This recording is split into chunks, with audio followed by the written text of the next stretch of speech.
I'm Michael Alago, and I'm here with Visions Magazine, and I've been busy looking at all the crates here at Black Plastic Records.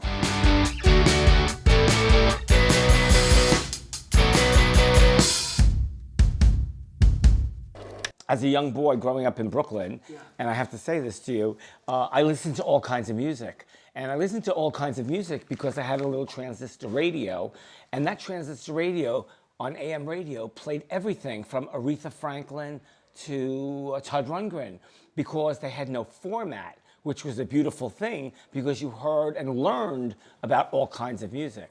One of the early records that I picked up, Alice Cooper Killer, one of the greatest rock albums ever made. But Alice Cooper changed my life because June 3rd, 1973, it was the first concert I ever went to. It was the last night of the $1 Billion Babies tour at Madison Square Garden in New York. And, you know, I lost my mind, which is a good thing, because losing my mind, it just made me still listen to more of different types of music. And I always said to myself that I was going to be in the music business. The telephone is ringing. You got me on the run. I'm driving in my car. Well, here we go. Oh, and you know what's wild is that, I love Diamond Dogs. I believe it came out in 1974. I got to see him at Madison Square Garden in 1974. I think we didn't have front row seats, but we were very close to the front. And we took pictures of him with our little plastic cameras. You know, you brought them to the chemist, you know, the pharmacist to develop, you know, and nothing looked great. But when you're 14, 15 years old, just that you're there and you get to see David Bowie up close and personal in a venue that was so large. I saw him any chance that I could get. And, you know, I love everything from this to something that doesn't sound like his records, because he decided he was going to do something new and different, and he made a record called Young Americans. It was a soul album, and nothing like the other recordings. And it's really sexy, it's rhythm and blues. You know, he had people like Ava Cherry and Luther Vandross sing backgrounds on that record. And it became a very popular record for him. But I have loved him from this point on in '74 until he made his last recordings, like a Black Star and The Next Day. The Next Day for me was the return to making a rock album with David Bowie. Stars Are... I love you that you said that. Exactly. Can I take you home with me? Whether you're listening to Aladdin Sane, or whether you're listening to Space Oddity, another extraordinary artist who, there was nobody like him. There could never be anybody like him. He was unique unto himself and fabulous, like fucking fabulous. Oh, am I allowed to curse? Okay, he was fabulous.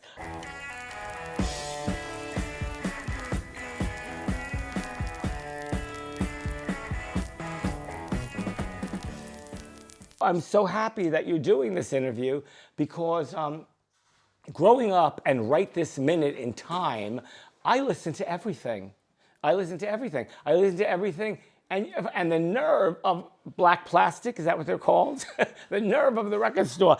They don't even have this record here. Age of Quarrel, the Cro-Mags. But one of the extraordinary punk rock records from back in the day, hardcore. When the Cro-Mags came and played places like CBGB, they ripped the roof off the place. You know, it was no nonsense. And everyone, you know, like slam danced and went crazy. But, you know, when you listen to records like Cro-Mags, also another record that's unlike anything else for that genre. So Cro-Mags were extraordinary. Early day Cro-Mags, first album. Talking about CBGB, I put this back in a little bit. We have to look at and discuss the Ramones. Extraordinary. I mean, again, you know, a one-of-a-kind band. Who sounded like this? No one. Thank you very much. So, first album, great record. I'm trying to remember. Yeah. The back cover photograph is by Arturo Vega. Arturo Vega was like the fifth Ramon. He passed away, I think, maybe 8 years ago or so. Arturo created this logo, Arturo Vega. He was from Chihuahua, Mexico. He came here at some point in time many moons ago, and he was washing dishes. He met Dee Dee somewhere. They became friends. And then, they used to rehearse in his loft on East 2nd Street and the Bowery. So anyway, classic album. Blitzkrieg Bop, Judy is a Punk. Now I want to sniff some glue. That's so great. But even as time went on, they made songs like I think that Richie Ramone might have written called "Somebody Put Something in My Drink." They, for me, could do no wrong, because they were like no nonsense. They were like 1, 2, 3, 4, fuck you, let's go, And their sets when they played at CBGB, they was 17 minutes long, and they played 32 songs. But that was the nature of how they did their shit. It was like 1, 2, 3, 4, and the song was either 36 seconds or a minute and a half. But classic, no one liked them, and unfortunately, all of them are dead now, including our dear Arturo Vega.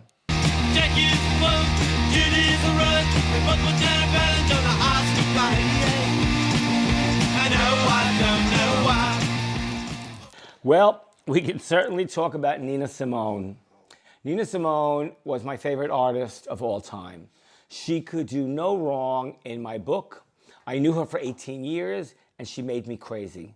Yeah, she definitely had a personality, and she was someone who was one of a kind. Whenever you heard her sing, let's say, for instance, this album, Here Comes the Sun, it's the name of a George Harrison song. She could sing that song, and you would think she wrote it, because that was the power and the mystery and the seductiveness of Nina Simone. She starts singing, and you believe every word of hers. And this is actually a very beautiful record. It has Here Comes the Sun, it has Bob Dylan's Just Like a Woman, Mr. Bojangles, New World Coming, My Way, her very own version of My Way. And it was produced by a man back in the day named Harold Wheeler. It's an extraordinary record. But she has many, many records. And we were friends for 18 years. And in the last few years of her life, say in 1992, I made a record with her, recorded a record with her, with a 50-piece orchestra. It was called A Single Woman. And it was a very sad record, because we wanted to make a record about love and loneliness and loss, especially because I had lost my father, she had lost her father. So we just started picking out songs that really were a big downer. I had a man named Andre Fisher produce the record. He played drums for Chaka Khan's Rufus. He was the drummer. And at that time, he was married to Natalie Cole. And I was the executive producer, because I picked out the songs with Nina. It's a great record. It's a beautiful record. We modeled it after Frank Sinatra's album, a very odd record for Frank, A Man Alone, because it had poetry on it. Can you imagine Frank Sinatra and poetry? Well, it happened. Rod McEwen, gay, poet, and Frank made this record called A Man Alone. And the other record was the final recording of Billie Holiday called Lady in Satin with the Ray Ellis Orchestra. Also, major orchestrations, and that record is so beautiful, but she lost her voice by then. But it didn't matter, because the album was so, for lack of a better word, it was so delicious. It was so gorgeous. It was haunting and beautiful and sad. So that's a little bit about Nina Simone, I think.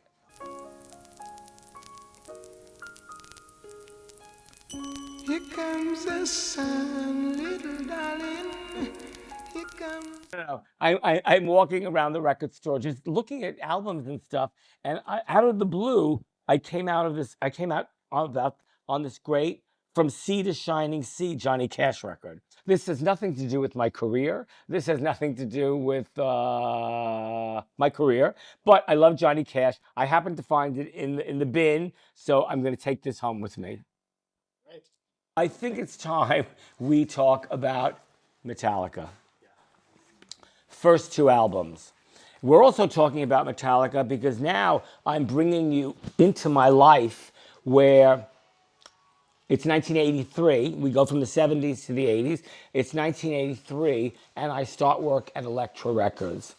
I was a 22-year-old kid who didn't even know what A&R meant, so I had to call a friend. They laughed in my face.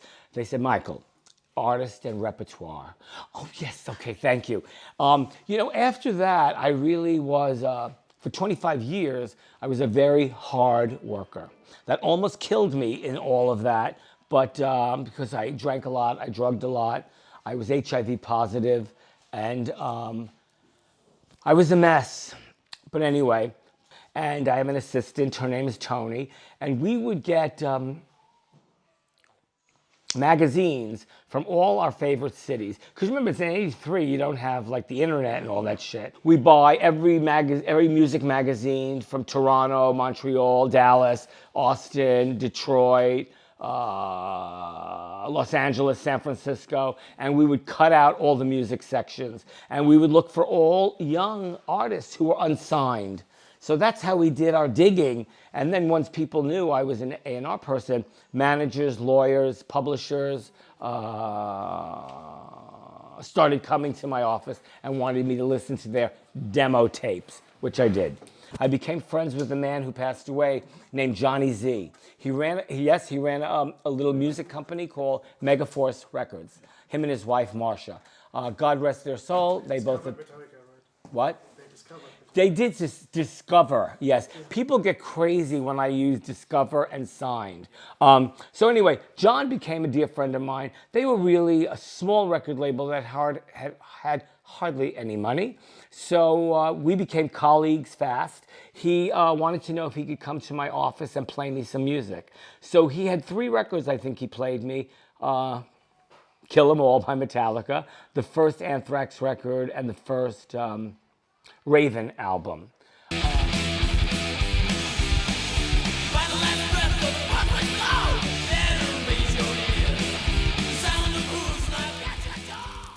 So at some point I signed them, like I said, summer of 84. They're making this record called Ride the Lightning, and then it flips over to Elektra Records, and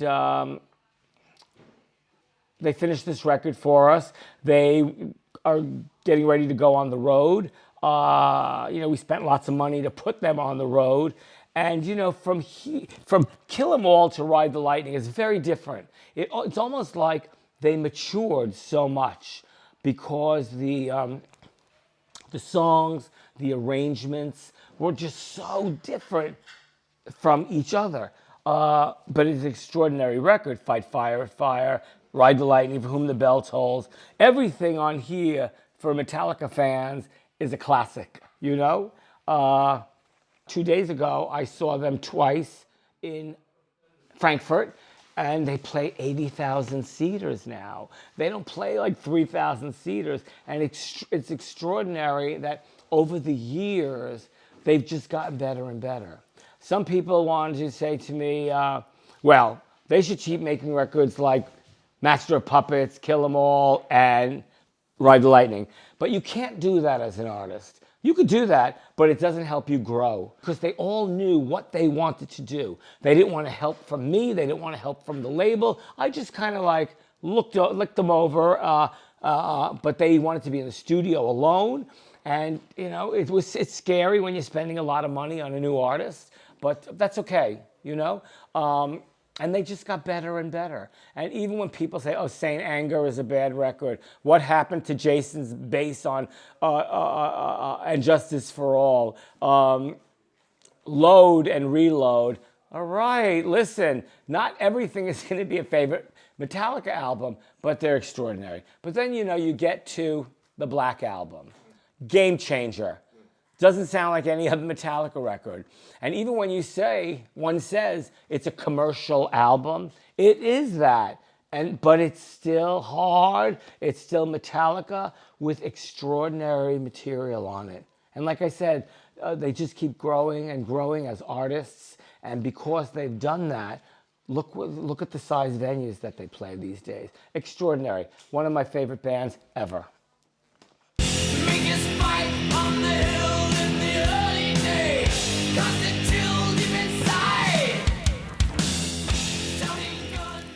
The common denominator between all the bands you signed? Just the common denominator between all the artists that I've worked with is just that I love them. And I love them all. You know, I never signed anything half-ass. It was I either loved you or just please, I just don't want to be bothered. Yeah, you saw some potential like in the work ethic of the artist that you signed. Sure. And you admired. Yeah. Even though back in the day everyone called them alcoholica because they were drinking, I was drinking, we were all drinking. But remember, we're young people who are we're young people who are in our 20s, and we were having fun. But I always knew, well, I didn't always know, I knew from that first album to hearing the songs on the second album that they knew what they were doing. You know, these were young people who didn't need help from anybody else.